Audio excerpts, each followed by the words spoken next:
পশ্চিমবঙ্গের নৈহাটিতে 20 ও 21 জুলাই 34তম রাজ্য স্তরে তাইকোয়ান্ডো প্রতিযোগিতায় দ্বিতীয় স্থান অধিকার এবং কেন্দ্রীয় বিদ্যালয় স্কুল গেমে রাজ্য প্রতিযোগিতায় তৃতীয় স্থান অধিকার করে মালদা জেলার নাম উজ্জ্বল করল বেশ কয়েকজন ছাত্রছাত্রী।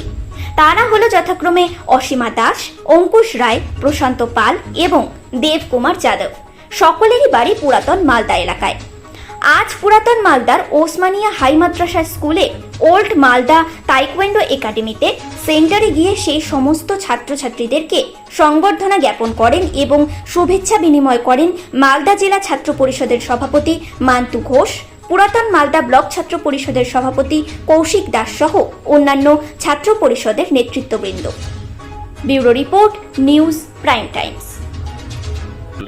আজকে আমরা ওসমানিয়া হাই মাদ্রাসাতে আজকে যে টাইকোয়ান্ডো, যাকে মার্শাল আর্ট বলে, এখানে থেকে কিছু স্টুডেন্ট আর কি রাজ্য স্তরে খেলার জন্য আর কি গিয়েছিল এবং তারা মালদা জেলায় তারা রাজ্য স্তরে আর কি দ্বিতীয় স্থান অধিকার করেছে এবং তাদেরকে আজকে আমরা মালদা জেলা ছাত্র পরিষদের পক্ষ থেকে তাদেরকে আজকে সংবর্ধনা জ্ঞাপন করলাম এবং পাশাপাশি আগামী দিনে তাদের শুভকামনা করছি যাতে আগামী দিনে এই মার্শাল আর্ট নিয়ে তারা যেন বহু দূর এগাতে পারে।